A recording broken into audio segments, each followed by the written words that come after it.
In the city of Lumina, every soul cast two shadows. One, a simple silhouette of the sun's kiss. The other was different. It was a living, breathing echo of their deepest fears, a constant companion that clung to them from the moment they were born. The citizens of Lumina had learned one simple rule: never stop running. To stop was to face the whispers of your shadow, the cold touch of your own anxieties. So they ran. From dawn till dusk they moved, a city in perpetual motion, their fear shadows stretching and twisting behind them. But among them was a young warrior named Niko.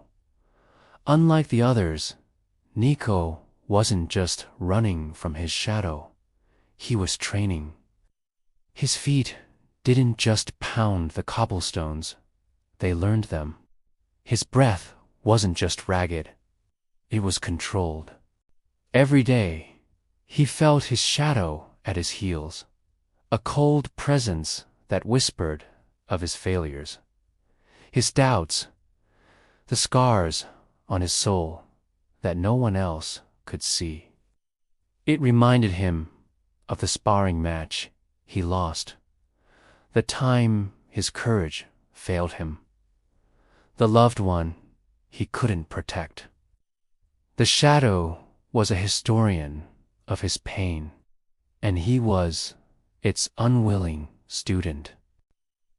One evening, as the twin moons of Lumina ascended, painting the city in hues of silver and sapphire, Niko stopped. The frantic rhythm of the city seemed to hush around him.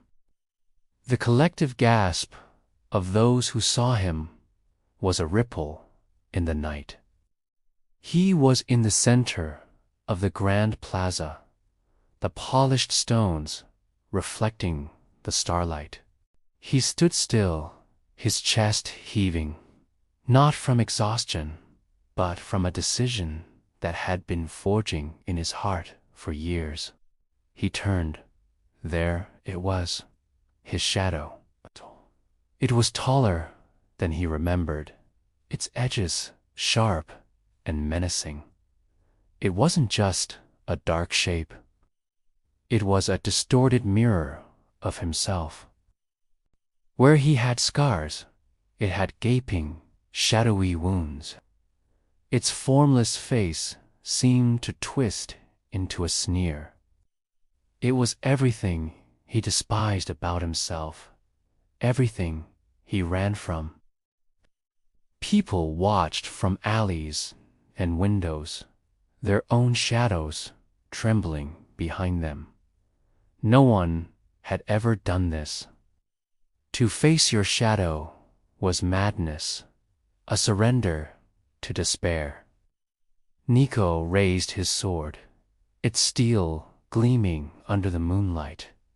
No more running, he whispered, the words a vow to himself. As if accepting the challenge, the shadow mirrored his stance. Its dark blade hummed with a terrifying energy. The duel began. Niko lunged, a swift, practiced move. The shadow met him with perfect precision, its weapon clashing against his with a sound that wasn't steel on steel, but something deeper, like a heart breaking. The impact sent a jolt of his own insecurity up his arm.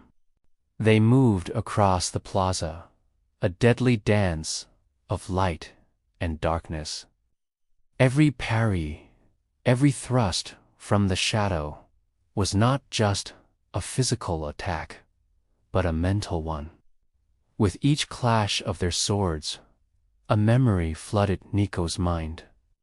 A strike to his left brought back the voice of his old master, telling him he lacked discipline. A feint from the shadow reminded him of the girl who had laughed at his earnest declaration of love.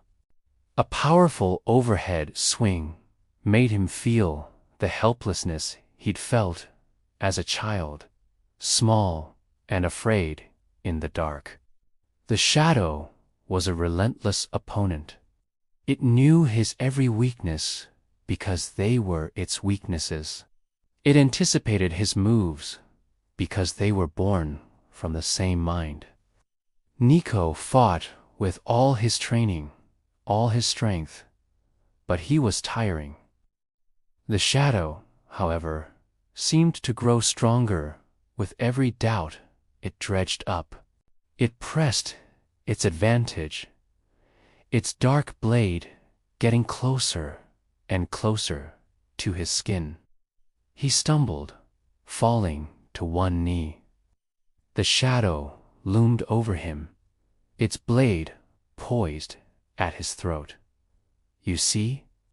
A voice echoed in his mind, a voice that was his own, yet filled with venom. "You are nothing. You've always been nothing. Failure." A coward. Panting, his muscles screaming, Niko looked up, not at the shadowy weapon, but into the void of its face. He saw his own fear reflected there. Fear of not being good enough. Fear of being alone. Fear of failing again. For hours he had fought against it, trying to destroy it, to silence it. But now, kneeling in defeat, a strange clarity washed over him. He wasn't just fighting his fear. He was fighting a part of himself. With a surge of newfound understanding, Niko didn't try to push the shadow away. He did something no one in Lumina could have ever imagined. He lowered his sword. He opened his arms. "You are me," he said, his voice clear and steady, ringing through the silent plaza. "My doubt is a part of my caution. My memory of failure is a part of my will to succeed. My scars are a part of my story." The shadow froze, its dark blade wavering just inches from his neck. It had no answer for acceptance. It was built for battle, for opposition, for running. It didn't know how to react to an embrace. "I don't need to defeat you," Niko continued, his voice growing stronger. "I just need to accept you." He pushed himself to his feet, his gaze never leaving the shadow. He took a step forward and another. He walked directly toward his fear, his arms still open. The shadow recoiled, its form flickering, destabilizing.